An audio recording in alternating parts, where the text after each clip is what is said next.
¿Hay agua o no hay agua en Querétaro? Esa me parece que es una pregunta que nos tendríamos que estar haciendo para poder aspirar a entender cómo se está construyendo la problemática, ¿no? Porque me parece que uno de los discursos que predominan es que hay una crisis hídrica, que hay un estrés hídrico, que no hay agua, que cada vez es menos y que eso compromete el futuro de las actividades económicas, ¿no? De la vida misma, pues en la propia ciudad, en el territorio. Pero creo que la respuesta que se da en términos oficiales, ¿no? En términos de discurso hegemónico, es que no hay o que cada vez hay menos.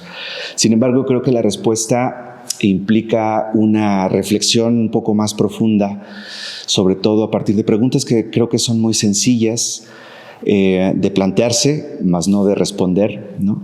Que tienen que ver con eso, ¿no? Si hay agua, ¿qué agua hay? ¿Para qué es el agua? ¿Quién tiene acceso a esa agua, ¿no? Porque estamos ubicados en una zona con gran historia en términos hídricos, ¿no? Con una historia de abundancia incluso, que se ha visto comprometida en las últimas décadas, ¿no? Por el propio crecimiento urbano, hablando de la zona metropolitana, y que este relato, esta narrativa del estrés hídrico lleva a justificar o intentar legitimar algunas decisiones de orden político que desde mi punto de vista lo único que están haciendo es privilegiar ciertos sectores, ciertas actividades económicas en detrimento de otros, ¿no? De otras actividades, de otros sectores económicos. Entonces me parece que en términos sencillos yo diría que hay agua, ¿no? Pero esta está mal distribuida, ¿no? Y esta está siendo acaparada poco a poco, ¿no? ¿Cómo llegaron? ¿Cómo se llegó a concesionar el agua? ¿Cómo llegamos a eso? Querétaro tiene una historia interesante en términos de las concesiones privadas, sobre todo. Rastreamos algunas de las primeras concesiones que estaban limitadas a algunos fraccionamientos específicos que son históricos, ya son propios de la historia de la ciudad. Juriquilla, ¿no? El Club Campestre, Huertas La Joya, Valvanera, ¿no? Que son como las concesiones más viejas, ¿no? Digamos del siglo pasado, finales de los 90, etcétera. Y hasta justificadas. Justificadas, ¿no? Y realmente poco cuestionadas o nunca cuestionadas en su momento. Aún y cuando el agua es cara ahí, es más cara que sí, exactamente, ¿no? Pero era cuestión de estatus. Claro, ¿no? Conlleva precisamente una relación al prestigio, ¿no? Que tienen los propios fraccionamientos cerrados, ¿no? Sin embargo, creo que lo que se hace interesante en este tema es que fue en prácticamente la última década, ¿no? Del 2010 hacia acá, cuando se empiezan a detectar y a proliferar nuevas concesiones, ¿no? Este régimen de concesión que había estado como muy localizado, ¿no? Y latente, no se había vuelto a experimentar hasta más o menos la 2010-2011 con grandes concesiones, sobre todo en zonas que se denominaron posteriormente el Querétaro moderno, ¿no? Que es la frontera con el municipio del Marqués, el norte, Juriquilla precisamente, ¿no? También, y que se dan en un proceso un poco oscuro, ¿no? Porque sí se da un poco transparente, digamos, ¿no? No hay una discusión pública sobre los pros, los contras, ¿no? Cuál es la justificación que utiliza organismos como la Comisión Estatal del Agua, el propio gobierno estatal, los propios municipios, en términos de que se ven imposibilitados en dotar del servicio, en términos de agua potable sobre todo, y más bien declaran como una poca viabilidad, ¿no? En términos de infraestructura, de voluntad, de presupuesto, y correspondiente pues al paradigma económico, ¿no? El modelo neoliberal, pues un poco la solución que se plantea es entregarlo a la iniciativa privada, ¿no? Pero con procesos turbios, ¿no? No hay procesos de licitación, ¿no? Sino simplemente son asignaciones que se dan, según lo que hemos investigado, a partir de intereses económicos principalmente, con actores élites, ¿no? Político-empresariales que tienen sobre todo asociados al poder inmobiliario en Querétaro y al poder Víctor Mena, ¿no? El doctor Víctor Mena es uno de los principales actores.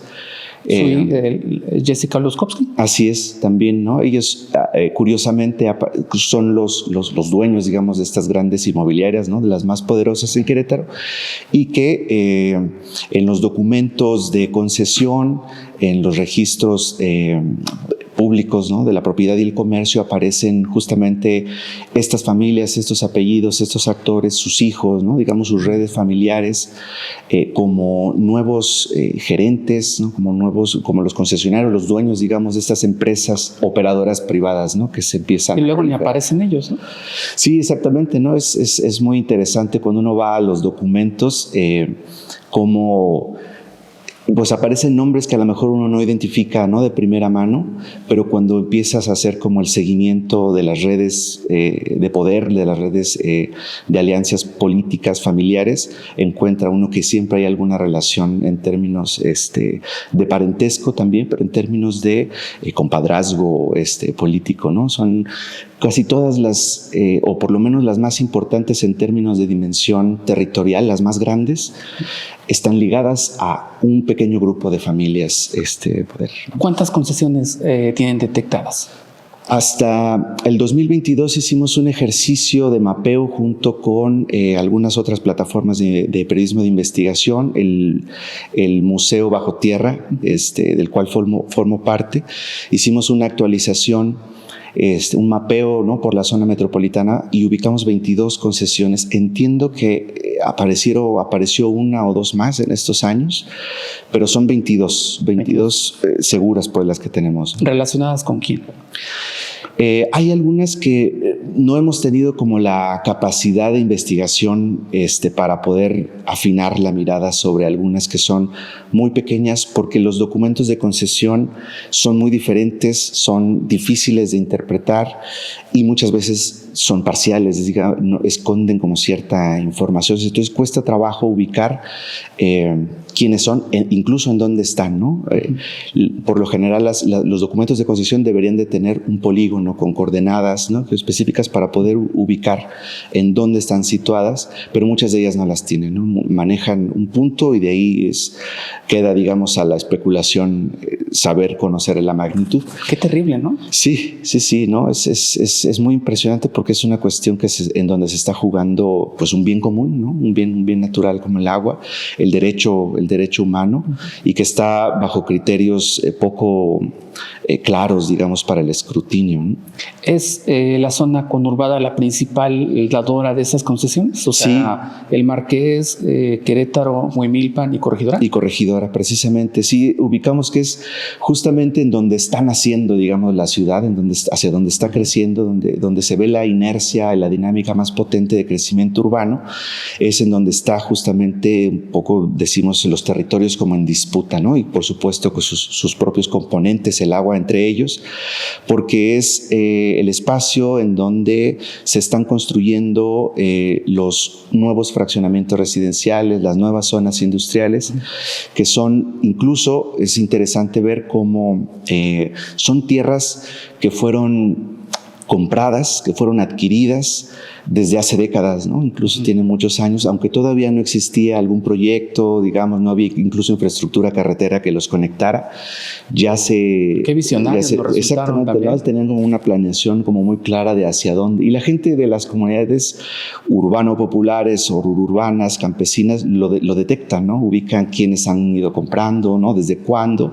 Y reconocen también que han sido los actores que han promovido, ejercido presión hacia el gobierno del Estado para dictar hacia dónde dirigir, ¿no?, las propias infraestructuras que posteriormente van a conectar, ¿no?, estos desarrollos. Y no importa el partido, ¿no? No importa el partido, ¿no? Sabemos que por lo menos los que han estado gobernando nuestro estado, los municipios, hay estos acaparadores, digamos, pertenecían en un primer momento al Partido Revolucionario Institucional, personajes muy conocidos, ¿no?, que incluso sus apodos, Mariano de las Casas, ¿no?, están asociados justamente al sector inmobiliario, ¿no?, al acaparamiento de tierra, pero también en la era, digamos, panista, que tiene una afronta también empresarial, una visión mercantil, ¿no?, del propio crecimiento urbano, es mucho más claro, me parece. parece, ¿no? Armando Rivera, ¿no? Armando Rivera, ¿no? Que parece ser que uno de los funcionarios, presidentes municipales que pasa a la historia como aquel que promovió la mayor cantidad de cambios de uso de suelo, ¿no? En nuestra ciudad. Antonio Zapata en Corregidora también, ¿no? Sí, que siguen, de cierta forma son personajes que siguen, pues de cierta forma enquistados, ¿no? Al la línea del político, poder. Exactamente, ¿no? Y Enrique Vega, que tiene enquistado 15 años en el Marqués, exactamente. Que pasan los gobiernos y sigue estando ahí. Sigue estando ahí y sigue, digamos, los cabildos siguen supeditados, ¿no? Al ejercicio, digamos, de este poder muy vertical, con poca discusión, con poca reflexión, con poca participación y que siguen el mismo patrón, digamos. Con poca combatividad, también hay que decirlo, ¿no? Porque si alguien se opone, pues se opone. Pero estos se doblan con... O eso...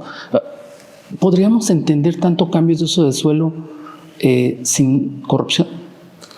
No, yo creo que es una variable que tiene que integrarse, ¿no? En la receta para hacer el análisis fino, porque precisamente quienes están dando la promoción, las formas, digamos, en cómo se promueven, cómo se autorizan, quedan todavía... son difíciles de acceder al escrutinio, ¿no? Al escrutinio público. Uno puede inferir, pero digamos no tenemos el dato específico, la grabación, digamos, en donde se dan, el lobby, digamos, ¿no? El acceso al lobby en donde se acuerdan justamente estas... Dicen medidas. Que son corruptos, pero no tontos, ¿no? O sea, también eso es cierto. Sí, porque justamente hay una cuestión que nos hemos estado dando cuenta, ¿no? Que tiene que ver con que estos actores político-empresariales no incurren en términos objetivos en una ilegalidad, ¿no? Muchas veces no hacen cuestiones fuera de la ley, sino que más bien utilizan el aparato, ¿no? Para poder llevar a cabo sus Van justificando la ley para lo que hacen con la ley, me imagino. Sí, exactamente. Utilizan los brazos de la propia ley para... digamos que tienen cuerpos, ¿no? de abogados, ¿no? Bufetes jurídicos también muy poderosos, ¿no? También de mucho renombre, que es a donde van, donde aparecen los mismos notarios, ¿no? Que hacen estas cuestiones. O sea, no se puede entender eso tampoco sin los notarios, ¿no? O sea, eso es evidente. Sí, por supuesto, ¿no? Y sobre todo con cierta red, ¿no? Con cierta red de notarios. Cuando uno ve la constitución, por ejemplo, de sus personas morales, de sus empresas propias, por ejemplo, de las concesionarias privadas de agua, ¿no? Parece que son como los mismos, ¿no? Son los mismos apellidos los que van apareciendo, y que precisamente es ahí como un punto de inflexión, ¿no? El aparato jurídico que beneficia y que está diseñado precisamente para este tipo de procesos, ¿no? Bueno, son 22 organismos, 22 concesiones que se encuentran. Estos, ¿qué es a lo que están obligados legalmente? O sea, ellos solamente la distribuyen y la cobran, ellos tienen procesos de saneamiento, tienen plantas tratadoras. ¿Cuál es el esquema mediante el cual operan? Se supone, según hay una diferencia entre el deber ser, ¿no? Que plantean los documentos de concesión, en donde se estipulan de manera clara cuáles son las obligaciones, responsabilidades, obligaciones que tienen, ¿no? Que es entre muchas cuestiones, entre otras, algunas de las principales es el suministro de agua potable de calidad y en cantidad suficiente, lo que tiene que ver con el derecho humano al agua, ¿no? Pero también, y esto es interesante porque en términos estrictos, el agua no es la que se privatiza, sino que son las infraestructuras y las formas de gestión y de administración, ¿no? Las tuberías, los pozos, las bombas, las plantas incluso de tratamiento, y que están obligados en base a estos mismos documentos en darles mantenimiento, ¿no? a toda la red de infraestructuras, lo cual también es un círculo económico redondo, digamos, porque uno cuando ve quiénes son las empresas que contratan para darle justamente mantenimiento, son los mismos nombres, ¿no? Los hijos, las hijas, etcétera, que están a cargo de esas cuestiones, ¿no? Pero también están obligados de cierta forma al tratamiento de agua. Y esa es una, me parece, de las cuestiones que por ser más costosas, ¿no?, implican un gasto importante, es de lo que menos se habla, y precisamente una de las cuestiones que más quedan pendientes. Hay ejemplos, por ejemplo, allá en la zona del refugio, Cibatá, Saquia, en donde después de un proceso de movilización social de las comunidades rurales, se opusieron justamente a la concesión privada porque los grandes fraccionamientos estaban vaciando sus aguas negras al río, al arroyo, que va después al río Querétaro, y a cielo abierto, digamos, descargas a cielo abierto, y después de esa movilización se obliga, de cierta forma, se compromete al empresario, en este caso al doctor Mena, a construir una planta. Se echa a andar, pero cuando vamos a hacer la revisión en campo se ve que es una planta ineficiente, está rota, digamos, ¿no? El agua que llega, mucha se vierte, digamos, al propio arroyo y así continúa. Entonces me parece que esas son las cuestiones que no... ¿Es la de agua? ¿Ese es agua? Ese es agua, ¿no? Hay una, digamos, como una relación muy directa entre Operadora Querétaro Moderno y Aqua, ¿no? Que están los dos en la misma zona. O sea, ¿son distintos operadores en la misma zona? Exactamente. No se empalman, digamos, sus polígonos, ¿no? Incluso la Operadora Querétaro Moderna, cuando consigue, digamos, su concesión en un polígono inmenso, ¿no? Era, en términos de área, era casi una tercera parte de la zona metropolitana. Pero después hay una renuncia a gran parte de ese polígono que correspondía sobre todo a tierras ejidales, comunidades rurales que no eran rentables, digamos, ¿no?, para construir infraestructura, ni mucho menos, porque esa es una obligación que tienen también, llevar el agua donde no la hay. Y más bien, después de esa reducción, se quedan únicamente con un polígono, desconectan las comunidades rurales, desconectan el fraccionamiento popular de La Pradera, y ese, después de años de lucha, ¿no?, de demandas ciudadanas, es incorporado por Aqua. Entonces, las dos pertenecen al mismo, sus orígenes se pueden rastrear al mismo grupo de desarrollo residencial turístico. Pero creo que están ahí ya divididos, ¿no? Mena y Olepskovsky ya son cosas distintas, ¿no, Jessica? Sí. Ok, acomodan. Bueno, entonces es un hecho que los concesionarios no necesariamente están haciendo el tratamiento del agua. Esa es una gran incógnita. O sea, no sabemos. No sabemos. O sea, sabemos... Lo concreto que sabemos es que distribuyen el agua y la cobran. Así es. Eso es lo único que sabemos. Sí, perfecto. Pero el tratamiento es una incógnita, porque incluso vecinos de colonias de alto prestigio, incluso como de Cibatá, hace algunos años denunciaban que el agua que les llegaba era rara, ¿no? En términos de... algo detectaban. Ellos solicitan informes a la propia concesionaria para que les dé un estudio en términos de calidad, y la concesionaria se niega. Ellos contratan por su propia vía y de su propio bolsillo hacer un estudio y detectan que es agua, por ejemplo, con arsénico, ¿no? Entonces, se está extrayendo agua, se supondría que tendrían una planta potabilizadora, pero eso queda, digamos, ¿no?, es muy nebuloso, ¿no? No hay información clara, no hay mecanismos incluso que hagan a las operadoras privadas rendir cuentas. ¿A quién le rinden cuentas? Se supondría que tendrían que rendir cuentas a la Comisión Estatal del Agua, ¿no? Que se rigen por los principios de la propia concesión. Pero ahí la cuestión es que la Comisión Estatal del Agua tiene la obligación, también eso se especifica en los documentos de concesión, de vigilar como el buen uso, la buena gestión, es decir, que los preceptos se cumplan, y que cualquier anomalía o cualquier acción que vaya en contra de la buena distribución del agua de calidad y en cantidad suficiente pudiera ser un argumento jurídico para cancelar la propia concesión, pero eso no se ha llevado a cabo, ¿no? O sea, por más que hay denuncias y se junta evidencia, ¿no?, de que esta agua no es muy buena, que digamos, las concesiones privadas no han hecho caso, ¿no?, de estas cuestiones. Pues es una cosa terrible, por Así donde es. la veamos. Sí, no es una... O sea, si primero lo consiguen de manera oscura, luego dan el agua. ¿Cómo dan el agua? ¿Cómo es el precio del agua? Se supondría que por los mismos documentos de concesión, las concesionarias privadas deben de respetar la tarifa que marca la Comisión Estatal del Agua, ¿no? Deben de ser las mismas tarifas. Deberían de ser las mismas, pero no, obviamente diferenciadas por zona, ¿no? Por el tipo de fraccionamiento, el tipo de uso, etcétera. Pero lo que dicen los habitantes es que no hay como una correspondencia en términos de los criterios que se especifican para fijar las tarifas, y que más bien son altas, ¿no? En comparación con otros fraccionamientos, incluso privados, o con otras zonas de la ciudad.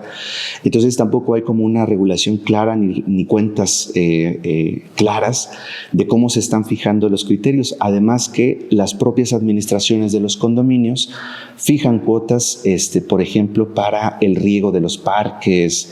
Entonces se incrementa incluso los costos pues relacionados al agua, no solamente para la vivienda, sino para los espacios comunes, ¿no? De estos fraccionamientos en específico, ¿no? Ok, esa es una cosa de lo que vienen siendo las concesiones, pero ¿cuántos pozos implican esas concesiones? O sea, ¿sobre cuántos pozos están esas concesiones?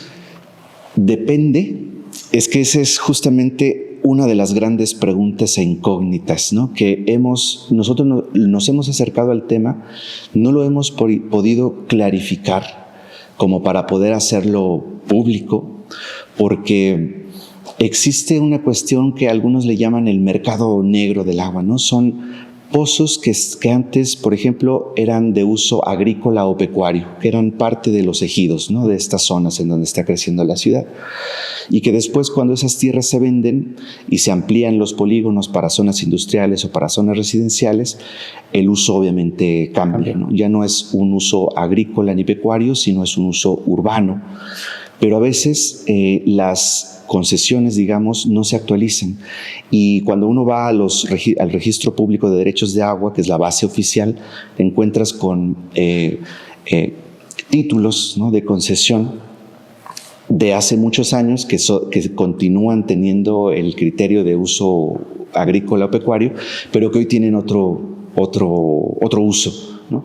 Entonces, eso complica mucho la detección precisamente, ¿no? de estas transferencias, digamos, de agua.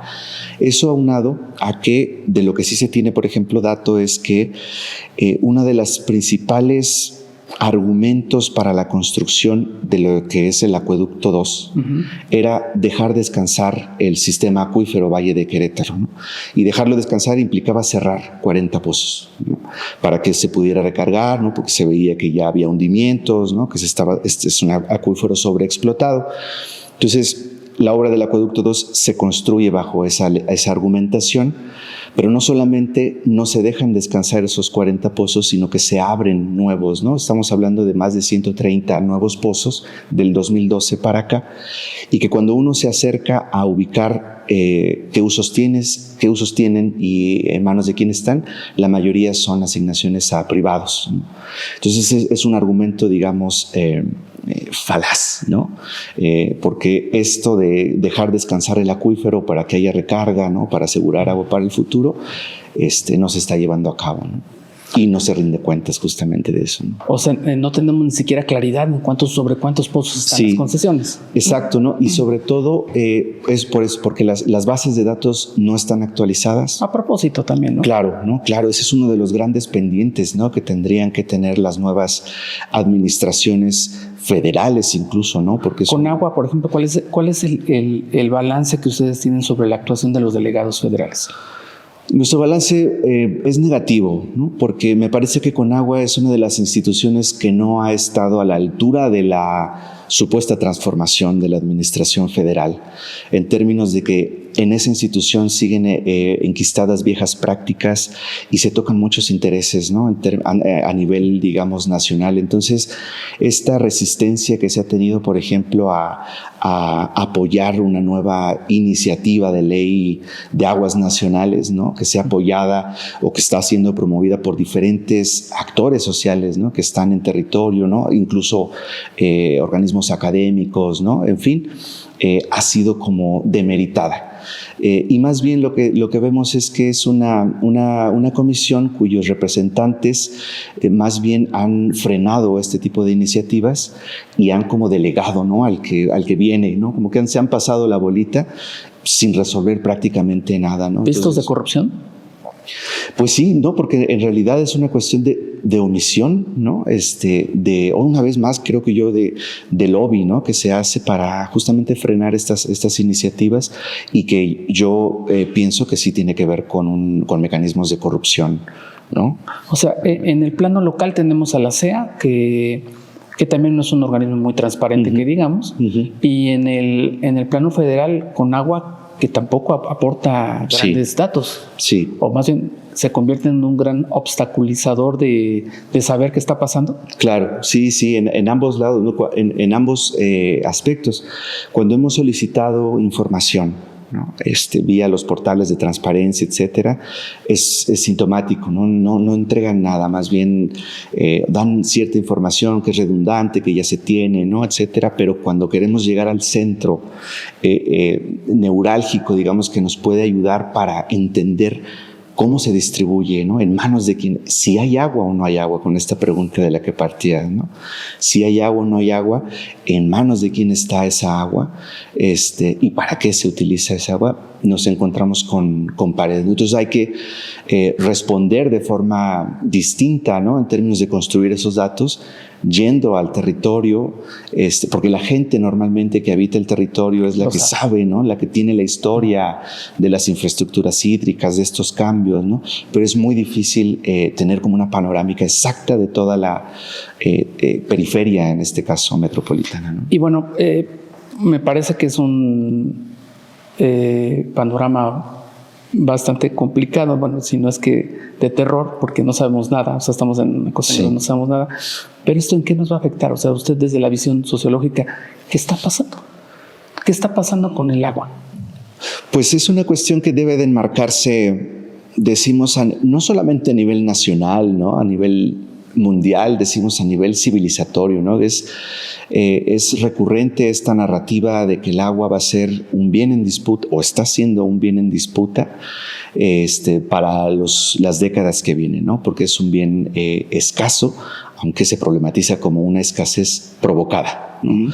Y el panorama no es muy bueno, digamos, tiene sus diferencias dependiendo la región, dependiendo los actores involucrados, pero para Querétaro, de continuar con este tipo de políticas, ¿no? Que se diseñan y se ejecutan desde la verticalidad del poder, en alianza, en contubernio con los intereses económicos más importantes en el Estado, el patrón es más bien el acaparamiento de las fuentes, ¿no? Para poder asegurar un tipo de proyecto de ciudad, del Querétaro moderno, que hemos demostrado con evidencia que beneficia únicamente a ciertos sectores y excluye, ¿no? a las grandes mayorías. Entonces, de no ejercer una presión social, ¿no? De no poder incidir sobre las formas de regulación, por ejemplo, de estos organismos privados, de estas operadoras privadas, el escenario, digamos, que vemos no es muy alentador, más bien es continuar ofertando territorio para las inversiones, ¿no? Porque Querétaro ahorita está, bueno, no solamente ahorita, ¿no? Está en un lugar privilegiado precisamente en términos geoestratégicos, ¿no? Para el offshoring, ¿no? Los corredores industriales, aeronáutico, automotriz, que es una pieza clave en todo el ensamblaje la vocación productiva, como se le denomina. ¿Y si será eso cierto, o será una de esas ventas que nos hacen políticas? Yo pienso que la demagogia sí, tiene mucho de demagogia, ¿no? Querétaro siempre ha funcionado y se ha alimentado de esa imagen, ¿no? Que se construye al exterior, ¿no? De una tierra segura, limpia, con buenas oportunidades de empleo, con buena calidad de vida, ¿no? Lugar seguro para invertir, donde hay paz social, etcétera, ¿no? Es una narrativa que perdura y que hoy se ha transformado también con el aliciente de este robustecimiento de sus capacidades productivas, ¿no? A nivel regional en específico. Y que por supuesto es innegable, ¿no? Que ha habido crecimiento económico, ¿no? Por supuesto. Y crecimiento poblacional. Y crecimiento poblacional, ¿no? Y eso se ve, ¿no? Exactamente, ¿no? Eso es... ¿Y qué le parece ley de aguas, aprobada por los legisladores, un proyecto que viene del Ejecutivo y que simplemente ellos levantan, pues la aprobaron en 8 días, sí. En fast track. Todo lo que se quejan a nivel local lo hacen a nivel federal y son iguales, ¿no? Claro. Pero esa ley de aguas, ¿realmente es una ley de aguas? No, en realidad es una ley de concesiones, ¿no? Mal llamada ley de aguas, porque una verdadera ley de aguas estatal, ¿no? Que Querétaro es el único estado que no tiene una ley estatal de aguas, debería de incorporar el agua no solamente como un servicio público, el agua potable, digamos, ¿no? Sino el agua en el ecosistema en términos generales, ¿no? Y esta ley tiene, digamos, el objetivo de inscribirse solamente en un tipo de uso de agua, que es el público urbano, y que la interpretación que hacemos de esta ley en la coyuntura en la que se da, por la forma en la que se da, ¿no? De esta imposición y esta negación, digamos, a discutirla con tiempo, ¿no? En una convocatoria amplia con sectores ambientalistas, académicos, ciudadanos, etcétera, nos habla de que venía ya con un sello específico, ¿no? Con una premura, digamos, para poder legalizar lo que antes operaba en un limbo jurídico, que son estas viejas concesiones, que estaban, no se sabía bien si eran legales, ilegales, alegales, ¿no? En un limbo jurídico que incluso a los propios abogados cuesta trabajo descifrar, ¿no? Y que justamente con la aprobación se da la legalización de estas formas, ¿no? de concesión privada. De poder, ¿no?, cobrar el agua bien. Exactamente, ¿no? Y esto también, ¿no?, que tiene que ver con el negocio que implica la construcción de grandes infraestructuras, ¿no? Eso me parece que es algo que también tenemos que poner sobre la mesa. Digo, la obra del Acueducto 2, la obra de trasvase, es como el ejemplo más imponente que tenemos en el estado de cómo las infraestructuras hídricas o hidráulicas antes que nada son un negocio muy jugoso, ¿no? No resuelven nada, sino más bien incrementan los problemas tanto en la zona de extracción como en la zona de distribución, ¿no? Porque se planteaba que esta gran obra iba a solucionar el estrés hídrico, la escasez de agua. Es que nos lo venden todo muy, muy padre, ¿no? O sea, sí. Es como poco probable cuestionarlo, pero cuando pasan los años nos damos cuenta que no fue así. Sí. Es que es muy curioso cómo tenemos que esperar años para poder evidenciar precisamente la inviabilidad, no solo técnica, financiera, sino socioambiental, ¿no? De estas grandes, o de este tipo de apuestas, ¿no? Se dice que hay que apostarle a una solución técnica para los problemas del agua, y esas soluciones técnicas son muy llamativas en términos de inversión, y la evidencia es que no resuelven, sino que por el contrario profundizan las brechas de desigualdad en torno al acceso y la distribución. Entonces, bueno, fue un error de los diputados esta legislación. Es un mega arroz en el... Yo creo que sí. Sí, o sea, sí. ¿Tras su error? Sí, yo creo que constituye un error político, porque incluso uno puede ponerse a pensar en el capital político que pudieron haber generado, por lo menos en abrir las puertas para la discusión y decir, esta ley se aprobó por mecanismos, ¿no?, participativos, etc., aunque no hubieran hecho caso al sector que se oponía, ¿no? Pero por lo menos hubieran apuntado ahí un gol, ¿no?, en decir, abrimos la discusión. No le hicimos caso, pero los escuchamos. Pero ni siquiera eso, más bien fue la cerrazón, la represión, ¿no? El que cualquier mecanismo de comunicación se viera inviable, y eso me parece que generó un enorme desgaste, una erosión política, ¿no?, en términos de la imagen, en un primer lugar, del gobernador, ¿no?, de Mauricio Curi. ¿El costo lo paga el gobernador? Yo creo que sí, en específico. Lo va, no solamente porque me parece que si en algún momento le pega eso, va a arrastrar justamente a otros actores, ¿no? O a su partido. O al propio partido. Entonces yo creo que va a ser, o es una de los grandes errores políticos que tuvo en su administración, en lo que iba a su administración, que le va a costar para la próxima elección. Ok. Y entonces el Acueducto 2 también es un fracaso. Depende, yo creo que de dónde se vea, ¿no? Si es en términos de negocio, no es un fracaso, ¿no? De tal forma que incluso se estaba pensando en el acueducto 3, ¿sí? ¿no? Ahora en el sistema Batán Agua para Todos, que tiene otras características, ¿no? En realidad, el sistema Batán Agua para Todos no se sabe muy bien de qué va, ¿no? Se sabe que se quiere aprovechar el agua y la infraestructura de la presa del Batán, que además está en una zona natural protegida, ¿no? que implica también llevar agua de una zona cuenca abajo hacia arriba para poder ahí distribuirla, ¿no? Pero no se sabe, no hay un documento, digamos, que se exhiba, ¿no? Donde podamos echarle un ojo para ver qué implicaciones técnicas socioambientales tiene. Entonces eso nos pone como en un dilema, cómo poder apoyar o cómo poder pronunciarnos sobre un proyecto del que poco se sabe, ¿no? Tenemos la evidencia de otros tipos de infraestructuras, como esta del acueducto 2, que lo que hemos documentado, esto es un proyecto actual en el que estamos, tiene también un enorme costo socioambiental, ¿no? En términos de el despojo que se hace en la zona de extracción, ¿no? En la comunidad agraria de Maconí, en el municipio de Cadereyta y en las comunidades de Zimapán han sido despojados precisamente de este recurso, ¿no? Con la intención de traerlo a Querétaro para que se distribuya equitativamente, pero cuando llega a la zona metropolitana sabemos que no, esta distribución equitativa no se da, ¿no? Entonces, o sea, esta acusación y estos señalamientos del Senado, del hoy diputado federal Gilberto Herrera, ¿sí son en realidad reales o forman parte de la política de golpeteo, como lo dice el gobernador? Yo creo que son argumentos que tienen fundamento, ¿no?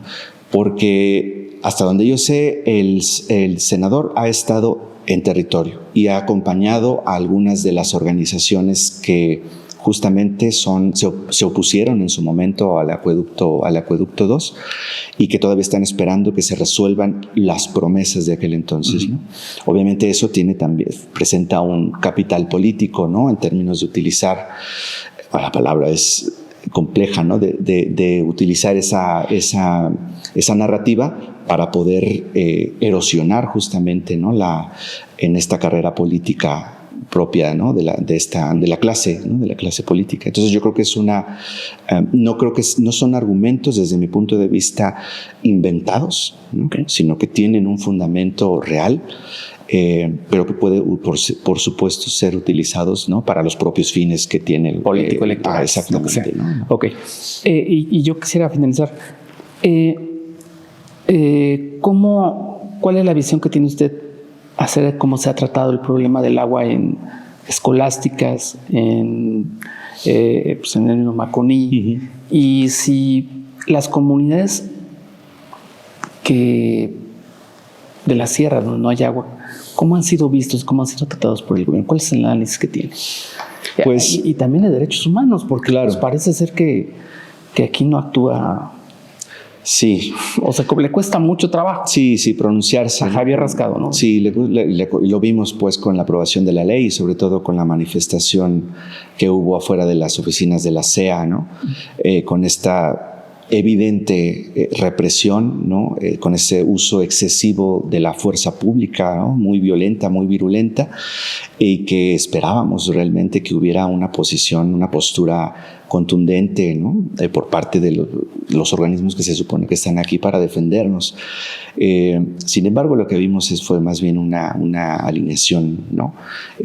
Al propio actuar, aunque hubo algunas recomendaciones, ¿no? En realidad no hay más allá, ¿no? Entonces, eso y lo mismo para el caso de Maconí, ¿no?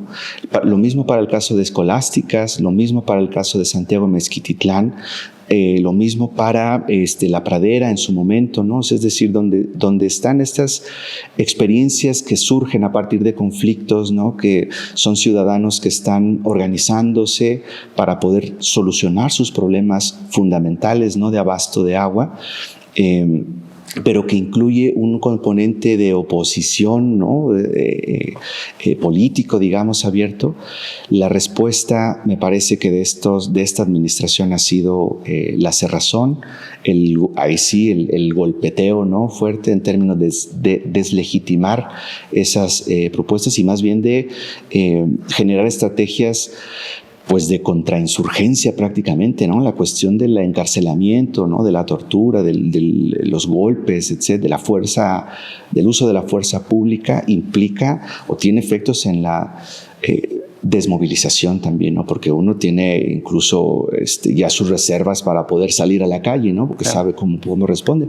O puede ser lo contrario, que también eso sea como echarle un poco más de gasolina, ¿no? Al fuego para que otros conflictos, otras organizaciones que estaban aisladas, ¿no? Comiencen justamente a juntarse, ¿no? Y a hacer una oposición cada vez más fuerte. Entonces, ¿el balance de Mauricio Curi es malo? Desde mi punto de vista, sí. Sí, en términos de la política hídrica y de cómo ha gestionado la crisis política que se ha desarrollado a partir de la ley en específico, ¿no? Me parece que es negativa en términos de pues que no ha solucionado los problemas en las comunidades, ¿no? Sino que por el contrario se han agravado. Yo sí diría que es negativa. ¿Represor? Por supuesto, sí. Sí, sin duda, ¿no? Es impensable que la figura pública que está a la cabeza no tenga control, ¿no? Sobre sus propias fuerzas de seguridad. Por supuesto, quien a veces contiene, digamos, la imagen, ¿no? Puede ser, por ejemplo, en su caso, Guadalupe Murguía, ¿no? Que fue en sus pronunciamientos, incluso legitimando, ¿no? El uso excesivo de la fuerza, etcétera. Son como ciertos contenedores que impiden que se manche tanto la imagen de Curi, pero eso no es suficiente, ¿no? Porque la narrativa popular ciudadana marca, ¿no? Nombra a Curi como el principal responsable, ¿no? De esta crisis. Muchísimas gracias.